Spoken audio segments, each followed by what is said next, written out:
ವಿರೋಧ ಪಕ್ಷ ನಾಯಕರು ಭಯೋತ್ಪಾದನೆ ಬಗ್ಗೆ ನಾವು ಭಯೋತ್ಪಾದನೆ ಅಂದಿಲ್ಲ, ತೆರಿಗೆ ಭಯೋತ್ಪಾದನೆ.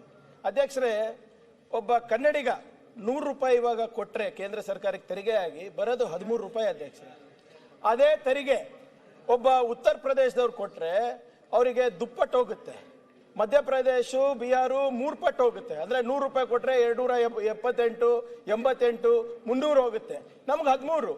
ನಾವು ಕೇಳ್ತಾ ಇರೋದೇನು ಅಧ್ಯಕ್ಷರೇ, ನಮಗೆ ಒಕ್ಕೂಟ ವ್ಯವಸ್ಥೆಯಲ್ಲಿ ನಮಗೆ 100 ರೂಪಾಯಿ ವಾಪಸ್ ಕೊಡಬೇಡಿ, ಅಟ್ಲೀಸ್ಟ್ 25 ರೂಪಾಯಿ 30 ರೂಪಾಯಿ ಕೊಟ್ಟರೆ ನಾವು ಅದು ಬೆಟರ್ ಇನ್ಫ್ರಾಸ್ಟ್ರಕ್ಚರ್ ಕೊಡ್ತೀವಿ, ಉದ್ಯೋಗ ಸೃಷ್ಟಿ ಮಾಡ್ತೀವಿ, ತೆರಿಗೆ ಜಾಸ್ತಿ ಆಗುತ್ತೆ. ಈಗ ಅದು ಕೇಳೋದು ತಪ್ಪ ಅಧ್ಯಕ್ಷರೇ? ಅದು ಕೇಳಿದ್ರೆ ಇಲ್ಲ ಏನೂ ಕೊಡಲ್ಲ. ಆಮೇಲೆ ಅಲ್ಲಿ ಏನು ಮಾಡ್ತಾ ಇದ್ದಾರೆ, ಆ ಒಕ್ಕೂಟ ವ್ಯವಸ್ಥೆಯಲ್ಲಿ ಅವ್ರು ಯಾರು ದುಪ್ಪಟ್ಟು ಪಡಿತಾ ಇದ್ದಾರೆ, ಅಲ್ಲಿ ಶಾಲೆ ಕಟ್ತಾ ಇದ್ದಾರಾ, ಅಲ್ಲಿ ಏನು IT ಕಂಪನಿಗಳು ಹೋಗ್ತಾ ಇವೆ? ನಾವು ಇದನ್ನ ಕೇಳೋದು ತಪ್ಪಾಗ್ತದ ಅಧ್ಯಕ್ಷರೇ? ನಮ್ಮ ಕೇಂದ್ರ ಸರ್ಕಾರದಿಂದ ಈಗ 15ನೇ ಹಣಕಾಸಿಂದು 2500 ಕೋಟಿ ರೂಪಾಯಿ ಇನ್ನೂ ಬಂದಿಲ್ಲ. 2500 crores 15 ಫೈನಾನ್ಸ್ ಏನೋ ಇನ್ನ ದುಡ್ಡು ಬಂದಿಲ್ಲ ಅಧ್ಯಕ್ಷರೇ. ಅದು ಕೇಳಬಾರ್ದ? 15,000 ಕೋಟಿ ರೂಪಾಯಿ ಜಲ್ ಜೀವನ್ ಮಿಷನ್ ನಲ್ಲಿ ಕೇಂದ್ರ ಸರ್ಕಾರದ ಪಾಲು ನಾವು ಕೊಟ್ಟಿದ್ದೀವಿ ಅಧ್ಯಕ್ಷರೇ. ಹೋದ ವರ್ಷ ನಮ್ಗೆ 5,000 ಕೋಟಿ ರೂಪಾಯಿ ಕಮಿಟ್ಮೆಂಟ್ ಇತ್ತು, ನಮಗೆ ಬಂದಿದ್ದು 571 ಕೋಟಿ ರೂಪಾಯಿ. ಅದು ಕೇಳಬಾರ್ದ ಅಧ್ಯಕ್ಷರೇ? ಇದು ತೆರಿಗೆ ಭಯೋತ್ಪಾದನೆ ಅಂದ್ರೆ ಇನ್ನೇನು ಅಧ್ಯಕ್ಷರೇ? ನಮಗೆ ಬರುವಂತ ಬಂಡವಾಳ, ನಮ್ಗೆ ಬರ್ಬೇಕಾಗಿರುವಂತ ಇನ್ವೆಸ್ಟ್ಮೆಂಟ್ಸ್ ಕೇಂದ್ರ ಸರ್ಕಾರಕ್ಕೆ ಸಬ್ಸಿಡಿಗೆ ಇನ್ಸೆಂಟಿವ್ಸ್ಗೆ ಹೋದ್ರೆ ಇಲ್ಲ, ನೀವು ಬರೇ ಗುಜರಾತಿಗೆ ಹೋಗ್ಬೇಕು, ಮಹಾರಾಷ್ಟ್ರಗೆ ಹೋಗ್ಬೇಕು, ಉತ್ತರ ಪ್ರದೇಶಿಗೆ ಹೋಗ್ಬೇಕು, ಅಸ್ಸಾಮಿಗೆ ಹೋಗ್ಬೇಕು ಅಂದ್ರೆ ಅದು ಭಯೋತ್ಪಾದನೆ ಅಲ್ವಾ ಅಧ್ಯಕ್ಷರೇ? ಈಗ IT ಇನ್ಕಮ್ ಟ್ಯಾಕ್ಸ್ ನಲ್ಲಿ ನಾವು ನಂಬರ್ 1 ಇದೀವಿ, ಫಾರಿನ್ ಏನು ಇನ್ವೆಸ್ಟ್ಮೆಂಟ್ಸ್ ನಲ್ಲಿ ನಂಬರ್ 1 ಇದೀವಿ. IT ಎಕ್ಸ್ಪೋರ್ಟ್ಸ್ ಅಲ್ಲಿ ಅಧ್ಯಕ್ಷರೇ this year I will cross 5.5 lakh crores. 1 ರೂಪಾಯಿ ನಮ್ಗೆ ಬರೋದಿಲ್ಲ. ಆಸ್ತಿ ತೆರಿಗೆನಲ್ಲಿ ನಂಬರ್ 1 ಇದೀವಿ. ನಾವು ಏನಾದ್ರೂ ಹೆಚ್ಚು ಕೇಳಿದ್ರೆ ತಪ್ಪೇನಿದೆ? ನಾವೇನು ಎಲ್ಲಾನು ಕೇಳ್ತಾ ಇಲ್ಲಲ್ಲ, ಅದಕ್ಕೆ ನಾವು ತೆರಿಗೆ ಭಯೋತ್ಪಾದನೆ ಅಂತ ಹಾಕಿದೀವಿ. ಏನ್ ಕನ್ನಡಿಗರ ಪಾಲ್ ಕೇಳೋದು ತಪ್ಪಾಯ್ತಾ? ಅವರಿಗೆ ನಿಜವಾಗ್ಲೂ ಕನ್ನಡಿಗರ ಬಗ್ಗೆ, ಕರ್ನಾಟಕದ ಬಗ್ಗೆ ಏನಾದ್ರೂ ಕಾಳಜಿ ಇದ್ರೆ ನಮ್ಮ ಜೊತೆ ಕೈ ಜೋಡಿಸ್ತಾರೆ. ಅಲ್ಲಿ ಹೋಗಿ ಡೆಲ್ಲಿನಲ್ಲಿ ಇಷ್ಟೆಲ್ಲ ಹೇಳ್ತಾರಲ್ಲ, ಮೋದಿ ಅವ್ರು ಗುಣಗಾನ ಹಾಡ್ತಾರಲ್ಲ, ಸರ್ ನಮ್ಮ ರಾಜ್ಯಕ್ಕೆ ಅನ್ಯಾಯ ಆಗ್ತಾ ಇದೆ, ನಮ್ಮ ಜನರಿಗೆ ಅನ್ಯಾಯ ಆಗ್ತಾ ಇದೆ, ನೀವು ನಮಗೆ ನ್ಯಾಯ ಕೊಡಿಸ್ಬೇಕು ಅಂತ ಹೇಳ್ತಾರೆ. ಹೋದ ಬಾರಿ ಇಡೀ ಕ್ಯಾಬಿನೆಟ್ ಎಲ್ಲ MLAಗಳು ಡೆಲ್ಲಿಗೆ ಹೋಗ್ಬೇಕಾಗಿತ್ತು ಅಧ್ಯಕ್ಷರೇ. ಪ್ರತಿಭಟನೆ ಇತಿಹಾಸದಲ್ಲಿ ಮೊದಲನೇ ಬಾರಿ all MLAs protested in front of Delhi. ಏನಕ್ಕೆ ಅಧ್ಯಕ್ಷರೇ?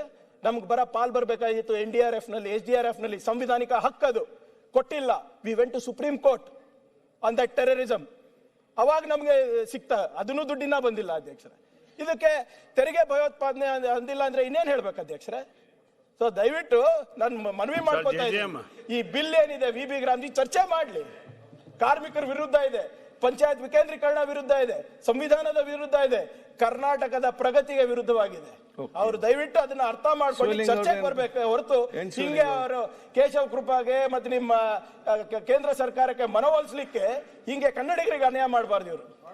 ಅಧ್ಯಕ್ಷರೇ, ಏನಿಲ್ಲ, ಈಗ ಪದೇ ಪದೇ ನಮಗೂ ವಿರೋಧ ಪಕ್ಷ ಅವರು BJP ಅವರಿಗೂ ನಡೀತಾ ಇರತಕ್ಕಂಥದ್ದು ಕೇಂದ್ರ ಮತ್ತು ರಾಜ್ಯಗಳ ಒಕ್ಕೂಟ ವ್ಯವಸ್ಥೆನಲ್ಲಿ ನಮಗಾಗ್ತಿರ್ತಕ್ಕಂಥ ಅನ್ಯಾಯವನ್ನು ನಾವೇನು ಕಾನೂನಾತ್ಮಕವಾಗಿ ಅಂಕಿ ಸಂಖ್ಯೆಗಳ ಮುಖಾಂತರ ಅವರನ್ನ ನಾವು ಕೇಂದ್ರ ಸರ್ಕಾರವನ್ನು, ನಮಗಿರದೇ ಇದೊಂದು ಸದನ, ಈ ಸದನದ ಬಿಟ್ಟು ಇನ್ನೆಲ್ಲೂ ನಾವು ಅವರನ್ನು ಒತ್ತಾಯಿಸಕ್ಕಾಗೋದಿಲ್ಲ. ನಾವು ಒತ್ತಾಯಿಸಿದಾಗೆಲ್ಲ ಅವರು ಬೇರೆ ಬೇರೆ ಕೆಲಸಕ್ಕೆ ಬಾರದಂಥ ವಿಚಾರಗಳನ್ನೆಲ್ಲ ತಗೊಬಂದು ಇಲ್ಲಿ ನಮ್ಮನ್ನ ವಿಚಾರನ ಏನೋ ನಾವು ಕೇಂದ್ರ ಸರ್ಕಾರದ ವಿರೋಧಿಗಳು ಅನ್ನೋ ರೀತಿಯಲ್ಲಿ ಬಿಂಬಿಸ್ತಾ ಇದ್ದಾರೆ. ಇದು ನಿಜವಾಗಲೂ ಪ್ರಜಾಪ್ರಭುತ್ವ ಒಕ್ಕೂಟ ವ್ಯವಸ್ಥೆನಲ್ಲಿ ಸರಿಯಿಲ್ಲ. ಈಗ ನಮ್ಮ ಸರ್ಕಾರದಲ್ಲಿ ದುಡ್ಡಿಲ್ಲ ಅಂತ ಹೇಳುವಂತ ಆ BJP ನಮ್ಮ ಶಾಸಕ ಮಿತ್ರರು ಇವತ್ತು ಕೇಂದ್ರ ಸರ್ಕಾರದಿಂದ ನಮ್ಮ ರಾಜ್ಯ ಸರ್ಕಾರಕ್ಕೆ ಬರಬೇಕಾಗಿರ್ತಕ್ಕಂಥ ಕಾನೂನಾತ್ಮಕವಾದಂತ ಹಣ ಏನು 15ನೇ ಹಣಕಾಸು ಆಯೋಗವನ್ನ ರಚನೆ ಮಾಡಿದ್ದೆ. ಯಾಕೆ ಹಣಕಾಸು ಆಯೋಗವನ್ನ ರಚನೆ ಮಾಡಿದಾಗ ನಿಜವಾಗ್ಲೂ ಕೇಂದ್ರ ಸರ್ಕಾರ ಒಂದು ದಿಟ್ಟ ನಿಲುವು ತಗೊಂಡಿದೆ. ಯಾವ ರಾಜ್ಯಕ್ಕೆ ಹಣಕಾಸಿನಲ್ಲಿ ಅನ್ಯಾಯ ಆಗುತ್ತೆ, ಕೊರತೆ ಉಂಟಾಗುತ್ತೆ ಮತ್ತು ಕಾನೂನಾತ್ಮಕವಾದ ತೊಡಕಾಗುತ್ತೆ ಅಂತ ಸಂದರ್ಭದಲ್ಲಿ ಆ ಅದನ್ನ ಬಗೆಹರಿಸ್ತಕ್ಕಂಥ ನಿಟ್ಟಿನಿಂದ ಆ body is an autonomous body, constitutional body. ಅದನ್ನ ಪ್ರಶ್ನೆ ಮಾಡ್ತಕ್ಕಂಥ ಅಧಿಕಾರಿ ಪ್ರಧಾನಮಂತ್ರಿಗೂ ಇಲ್ಲ. ಅಂಥ ಒಂದು ಹಣಕಾಸು ಆಯೋಗವನ್ನು ರಚನೆ ಮಾಡಿ ಇವತ್ತು ಈ ರಾಜ್ಯಗಳಿಗೆ ನ್ಯಾಯವನ್ನ ಹಣಕಾಸಿನಲ್ಲಿ ದೊರಕಿಸಿಕೊಡ್ಬೇಕು ಅಂತಕ್ಕಂಥ ನಿಟ್ಟಿನಲ್ಲಿ ಹಣಕಾಸು ಆಯೋಗವನ್ನು ರಚನೆ ಮಾಡಿ ಆ ಹಣಕಾಸು ಆಯೋಗ ಇಂಥ ರಾಜ್ಯಕ್ಕೆ ಅನ್ಯಾಯ ಆಗಿದೆ, ಈ ರಾಜ್ಯಕ್ಕೆ ನೀವು ಕೇಂದ್ರದ ನೆರವನ್ನು ಕೊಡಬೇಕು ಅಂತಕ್ಕಂಥ ನಿರ್ಣಯ ಮಾಡಿ ರಾಜ್ಯ ಸರ್ಕಾರಕ್ಕೆ ಕೇಂದ್ರ ಸರ್ಕಾರಕ್ಕೆ ಕಳಿಸಿದ್ರು ಕೂಡ ಇವತ್ತಿನವರೆಗೆ ನಮಗೆ ಹಣವನ್ನು ಬಿಡುಗಡೆ ಮಾಡಿಲ್ಲ. ಇದರ ಬಗ್ಗೆ ಸುದೀರ್ಘವಾದ ಚರ್ಚೆ ರಾಜ್ಯಪಾಲರ ಭಾಷಣದಲ್ಲಿ 1,25,000 ಕೋಟಿ ಹಣ ನಮ್ಮ ರಾಜ್ಯಕ್ಕೆ ಕೇಂದ್ರ ಸರ್ಕಾರದ ಎಲ್ಲ ಮೂಲಗಳಿಂದ ಬರಬೇಕು ಅಂತಕ್ಕಂಥ ಒಂದು ವಾದವನ್ನು ನಾವೇನು ಮಂಡನೆ ಮಾಡಿದೀವಿ, ಇದನ್ನ ಅವರಿಗೆ ಆತ್ಮಸಾಕ್ಷಿ ಇದ್ರೆ ಇಲ್ಲ, ಇದರಲ್ಲಿ ಪ್ರಿಂಟ್ ಮಾಡಿರ್ತಕ್ಕಂಥದ್ದು ಸುಳ್ಳು, 1,25,000 ರೂಪಾಯಿ ಕೇಂದ್ರ ಸರ್ಕಾರದಿಂದ ಬರಬೇಕಾಗಿಲ್ಲ ಅಂತಕ್ಕಂಥದ್ದನ್ನು ಸಮರ್ಥನೆ ಮಾಡಲಿ, ನಾನು ಅವ್ರಿಗೆ ಬೇಕಾದ್ರೆ ಒಪ್ಕೋತೀನಿ. ಅದನ್ನ ಬಿಟ್ಟು ಕೇಂದ್ರ ಸರ್ಕಾರ ಏನೂ ಇದಿಲ್ಲ, ನಮ್ಮದೇ ಎಲ್ಲ ಸರಿ ಅಂತೇಳಿ ನಾವೇನಾರ ಮಾತಾಡಕ್ ಹೋದ್ರೆ ಬಬ್ಬ ಎಬ್ಬರಿಸಿ ಅದನ್ನ ಕೇಳ್ದಂಗ್ ಮಾಡೋದು, ಒಂದು ವಿಚಾರನು ಕೇಳ್ದಂಗ್ ಮಾಡೋದು, ಕೇಳ್ದಂಗ್ ಮಾಡಿ ಇದು ಮಾಡಿ ಸರಿ ವಾಕೌಟ್. ಈ ಸದನ ಇವತ್ತು ಕರೆದದ್ದು ಯಾಕೆ? ಕರೆದದ್ದಂತ ಸದನನ ಯಾವ ರೀತಿ ಇದನ್ನ ಇದು ಮಾಡ್ತಾ ಇದ್ದಾರೆ? ವಾಕೌಟ್ ಬರೀ ಚರ್ಚೆ. ಇವತ್ವರೆಗೂ ಈ ಪುಸ್ತಕ ತಗೊಳ್ಳೇ ಇಲ್ಲ ಅವರು ಪುಣ್ಯಾತ್ಮರು. ಈ ಪುಸ್ತಕ ಕೊಟ್ಟಿದೀವಲ್ಲ, ಇದು ಸರಿಯೋ ತಪ್ಪೋ, ನೀವು ಸುಳ್ಳು ಪ್ರಿಂಟ್ ಮಾಡಿದಿರಿ, ನೀವು ಸರಿಲ್ಲ ಸರ್ಕಾರ ಅಂತೇಳಿ ಸಮರ್ಥನೆ ಮಾಡಿ ಹೇಳಿ, ನಾವು ಭಾಗಿಯಾಗ್ತೀವಿ. ಈ ಪುಸ್ತಕದಲ್ಲಿರೋ ಸರಿಯೋ ತಪ್ಪೋ ಅನ್ನೋ ಚರ್ಚೆಗೆ ಇವತ್ತು ನಾವು ನಿರ್ಣಯ ಮಾಡಬೇಕಾಗಿರ್ತಕ್ಕಂಥದ್ದು. ಈ ಪುಸ್ತಕ ತಗೊಳ್ಳೇ ಇಲ್ವಲ್ಲ ನೀವು ಇನ್ನುವೆ ಯಾರು ಒಬ್ರುವೆ? ಬರೀ ಅದು ಇದು ಬರೀ ಕೆಲ್ಸಕ್ಕೆ ಬಾರದ ಚರ್ಚೆ ಮಾಡ್ಕೊಂಡು ಹೋಗೋದನ್ನ ಇದನ್ನ ವಿರೋಧ ಪಕ್ಷ ಅಂತಾರ ಸ್ವಾಮಿ? ಇದು ವಿರೋಧ ಪಕ್ಷದ ಕೆಲಸನ. ಸಮರ್ಥವಾಗಿ ಹೇಳ್ಬೇಕು. ಆಗ್ಲಿ ಕೇಂದ್ರ ಮತ್ತು ರಾಜ್ಯ ಸರ್ಕಾರ ಒಕ್ಕೂಟ ವ್ಯವಸ್ಥೆನಲ್ಲಿ ಯಾವ್ಯಾವ ರಾಜ್ಯಕ್ಕೆ ಏನೇನ್ ಕೊಟ್ಟಿದ್ದಾರೆ, ಕರ್ನಾಟಕಕ್ಕೆ ಏನ್ ಅನ್ಯಾಯ ಆಗಿದೆ ಅನ್ನೋ ಚರ್ಚೆ ಈ ಸದನದಲ್ಲಿ ಆಗಬೇಕು. ಈ ಸದನದಿಂದಲೇ ರಾಜ್ಯದ ಜನತೆಗೂ ತಿಳಿಬೇಕು, ಕೇಂದ್ರ ಸರ್ಕಾರಕ್ಕೂ ಹೋಗ್ಬೇಕು. ಅದನ್ನ ಪಾಯಿಂಟ್ ಹೇಳಿದೀನಿ. ಇದು ಚರ್ಚೆ ಆಗ್ಬೇಕು. ನೀವು ಒಬ್ಬರೇ ಮಾತಾಡ್ಬೇಕಾ? ಒಬ್ಬರೇ ಮಾತಾಡ್ಬೇಕಾ, ಬೇರೆಯವ್ರು ಮಾತಾಡ್ಬೇಕಾ? ಬೇರೆ ಮಾತಾಡಿ ಅದು ಇದನ್ನ ನಾನು ಹೇಳಿದೀನಿ. ಇದನ್ನ ಮಾಡ್ಬೇಕು ಅವ್ರು. ಇದು ಮೊದಲು ರಾಜ್ಯಪಾಲರಿಗೆ ಗೌರವ ಸಲ್ಲಿಸೋದಾದ್ರೆ ಇದ್ರ ಬಗ್ಗೆ ಈ ಪುಸ್ತಕ ತಗೊಂಡು ಚರ್ಚೆ ಮಾಡಿ, ಸುಮ್ಮನೆ ದಿವಸ ಅರ್ಜೆಂಟ್ ಮಾಡೋದು ಕೇಳ್ತದಕ್ಕೆ. ಮಾನ್ಯ ಅಧ್ಯಕ್ಷರೇ, ನಾವೆಲ್ಲರೂ ಬಹಳ ಕಾತುರಾಗಿ ಮನ್ರೇಗಾದ ಬಗ್ಗೆ ಮಾತನಾಡಬೇಕು ಅಂತೇಳಿ ಕಳೆದ 2-3 ದಿವಸದ ರಾಜ್ಯಪಾಲರ ಮೇಲೆ ಒಂದಾದ ನಿರ್ಣಯದ ಮೇಲೆ ಚರ್ಚೆ ನಡೀತು. ಅದಕ್ಕೆ ಒಪ್ಪೋಣ.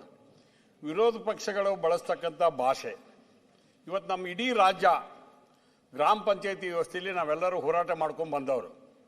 ಸರ್, ನಾವು NRG ಕೆಲಸ ಮಾಡಬೇಕಾದ್ರೆ ಗ್ರಾಮ ಪಂಚಾಯತಿ ಲೆವೆಲಲ್ಲಿ 1 ಕೋಟಿ 2 ಕೋಟಿ 3 ಕೋಟಿ ರೂಪಾಯಿ ಗ್ರಾಮ ಪಂಚಾಯತಿಯಲ್ಲಿ ನಾವೇನು ಆಕ್ಷನ್ ಪ್ಲಾನ್ ಮಾಡ್ತೀವಿ ಅದಕ್ಕೆ ಅಪ್ರೂವಲ್ ತಗೊಂಡು CS ಅವ್ರ ಕಡೆ ಅಪ್ರೂವ್ ಮಾಡಿ ಕಾಮಗಾರಿಯನ್ನು ಮಾಡ್ತಕ್ಕಂಥದ್ದು. ಮುಖ್ಯಮಂತ್ರಿ ಸಿದ್ದರಾಮಯ್ಯ ಸಾಹೇಬರು, ಉಪಮುಖ್ಯಮಂತ್ರಿ DK ಶಿವಕುಮಾರ್ ಅವರು, ಪ್ರಿಯಾಂಕ ಖರ್ಗೆ ಸಾಹೇಬರು ಬಹಳ ಅದ್ಭುತವಾಗಿ ಇದಕ್ಕೊಂದು ವ್ಯವಸ್ಥೆಯನ್ನು ಪಾಲನೆ ಮಾಡ್ಕೊಂಡು ನಮ್ಮ ರಾಜ್ಯದಲ್ಲಿ ನಡೆದಿದೆ. ಇವತ್ತು ಮನ್ರೇಗಾ ಕಾಯ್ದೆಯನ್ನು ಚೇಂಜ್ ಮಾಡಿ ಅವರು VBG ರಾಮ್ಜಿ ಅನ್ನುವಂಥ ಕಾಯ್ದೆಯನ್ನು ತರದಂಥ ಪ್ರಯತ್ನ ಮಾಡಿದೆ.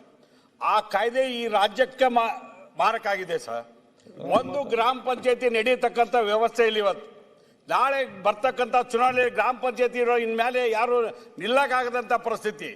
ಕೇಂದ್ರ ಸರ್ಕಾರ 100% ಇವತ್ತು ಅನುದಾನ ಕೊಡ್ತಿತ್ತು. ಇವತ್ತು ಅವ್ರು ಏನ್ ತಂದಾರ ಅದಕ್ಕಂದ್ರೆ 40% ರಾಜ್ಯ ಸರ್ಕಾರ ಬಗ್ಗೆ ಮಾತಾಡ್ತಿದ್ದಾರೆ. 1 ನಿಮಿಷ ಸರ್, ಅಲ್ಲ ಈಗ ಚರ್ಚೆ 5 ಮಿನಿಟ್ ಸರ್. ಅವರು ಈಗ ಏನ್ ಮಾಡ್ಬಿಟ್ರು, ನಾವ ತಪ್ಪಗಾರನು ಅಂತ ಮಾತಾಡ್ತಾರೆ. ನಾವು ಈ ಸದನದಿಂದ ಒಂದು ಮೆಸೇಜ್ ಹೋಗ್ಬೇಕಾದ್ರೆ 1 5 ಮಿನಿಟ್ 10 ಮಿನಿಟ್ ಮಾತಾಡ್ತೇನೆ ಸರ್. ಅದನ್ನ ನಾನು ಈಗ ಈ NRG ಬಗ್ಗೆ ವಿಚಾರ ಚರ್ಚೆ ಮಾಡ್ಲಿಕ್ಕೆ ನನಗೆ ಅವಕಾಶಗಳಿದೆ ಸರ್. ಇವರು ಮಾಡ್ಲಿಕ್ಕೆ ಅವಕಾಶ. ಈಗ ನಿಮ್ಮ ಸಲಹೆ ಏನು? ಸದನವನ್ನು ಚೆನ್ನಾಗಿ ನಡೆಸಬೇಕು, ಏನ್ ಸಲಹೆ ಹೇಳಿ ಸರ್. ಈಗ ನಮ್ಮ ಸಚಿವರ ಬಗ್ಗೆ ಅವ್ರು ಮಾತನಾಡಿದ್ರು ಏನಂತ, ನೀವು ಅಡ್ವರ್ಟೈಸ್ಮೆಂಟ್ ಕೊಟ್ಟು ಸಾಕು, ಇದು ತಪ್ಪು. ಅದನ್ನ ಅವ್ರು ಇದ್ದಾಗ 100 ಮಾಡ್ಯಾರ ಸರ್. ಇಂತಾವು ಒಂದು ಮಾಧ್ಯಮಗಳು ಉಳಿಬೇಕಾದ್ರೆ ಅಡ್ವರ್ಟೈಸ್ಮೆಂಟ್ ಕೊಡ್ಲೇಬೇಕಾಗತ್ತೆ ನಾವು. ಒಂದು ಸರ್, ನಮ್ಮ ರಾಜ್ಯ ಸರ್ಕಾರ ಸಮರ್ಥವಾಗಿ ಇವತ್ತೆಲ್ಲನೂ ಕೂಡ ಆಡ್ ಮೂಲಕ ಕೊಡಕ್ಕಾಗಿದೆ.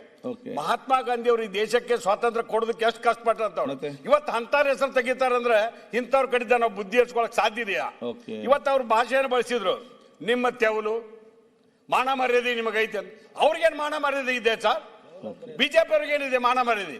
ಆ 2 ಶಬ್ದಗಳನ್ನ ಕಡದಿಂದ ತಗಸ್ಬೇಕು ಅಂತ ಹೇಳಿ ಮೊದಲೇದಾಗಿ ತಾವು ಮನವಿ ಮಾಡ್ತೇವೆ. ಆಮೇಲೆ ಮನ್ರೇಗಾ ವಿರುದ್ಧ ಸರ್ ನಾವು ಎಲ್ಲರೂ ಕೂಡ ತೀರ್ಮಾನ ಮಾಡೇವಿ ಸರ್. ನಮ್ಮ ಪ್ರಾಣ ಹೋದ್ರೂ ಚಿಂತಿಲ್ಲ.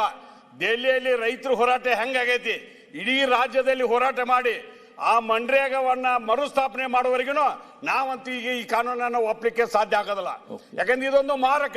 ನಾವು ಯಾವ ಗ್ರಾಮಗಳ ಡೆವಲಪ್ ಆಗಲ್ಲ, ಅದಕ್ಕೆ ಹೋರಾಟ ಮಾಡತಕ್ಕಂಥದ್ದು ಈಗಾಗಲೇ ಕಾಂಗ್ರೆಸ್ ಪಕ್ಷ ನಿರ್ಣಯ ಮಾಡಿದೆ. ನಮ್ಮ CLP ಸಭೆಯಲ್ಲಿ ಒಂದ್ ನಿಮಿಷ ಸರ್, ಇದನ್ನೆಲ್ಲ ಇಲ್ಲಿ ಹೇಳ್ತಿ ಹೇಳಿ ಏನು ಪ್ರಯೋಜನ ಅವ್ರೆ? CLP ಚರ್ಚೆ ಆಗಿದೆ ಹೇಳಿ ಎಂತ ನೀವು ನಿಮ್ಮ ವಿಷಯ ವಿಚಾರ ಹೇಳಿದ್ದೀರಿ. ನಾವೆಲ್ಲರೂ ಹೋರಾಟ ಮಾಡಕ್ ಹೇಳಿ. ಒಂದು ಅವ್ರು ಏನು ಹೇಳಿದ್ರಲ್ಲ ಸರ್, ನೀವು ಯಾರು ದುರುಪಯೋಗ ಮಾಡಿದ್ರೆ ಈ ದುರುಪಯೋಗ ಮಾಡಿ. ಆರೋಗ್ಯ ಇಲಾಖೆಯಿಂದ ಇವತ್ತೇನವರು ಯಡಿಯೂರಪ್ಪ ಸಾಹೇಬ್ರ ಹೆಸರು ಹಾಕಿ ಮೋದಿಯವ್ರ ಫೋಟೋ ಹಾಕಿ ಕೊಟ್ರಲ್ಲ, ಅದು ರಾಜ್ಯ ಸರ್ಕಾರ ತೆರಿಗೆ ಅಲ್ಲ. ಈಗ ಏನ್ ಮಾಡ್ತೀರಿ? ಈಗ ನೀವು ಅದಕ್ಕೆ ವ್ಯಾಕ್ಸಿನ್ ತಗೊಂಡ್ರೇನೋ ಬಿಟ್ರಿ ಅಂತ ಕೇಳಿದ್ರೆ ಓಕೆ. ಅದಕ್ಕೆ ಸರ್ ಗ್ರಾಮ ಪಂಚಾಯತಿ ಉಳಿಬೇಕು, ಮನ್ರೇಗಾ ಮರುಸ್ಥಾಪನೆ ಆಗ್ಬೇಕು. ಅದಕ್ಕೆ ನಾ ಪ್ರಿಯಾಂಕಾ ಖರ್ಗೆ ಸಾರ್ಗೆ ಹೇಳ್ತೀನಿ, ಸರ್ಕಾರದ ಯಾರ್ಡ್ನಿಂದ ಕೊಡಿ, ಅದು ಡೆಲ್ಲಿ ಪೇಪರ್ ನಲ್ಲಿ ಕೂಡ ಬರಲಿ, ಚರ್ಚೆ ಆಗ್ಲಿ, ಅದು ಡಿಬೇಟ್ ಆಗ್ಲಿ.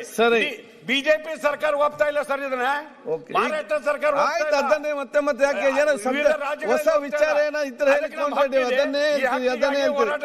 ಈಗ ಸದನವನ್ನು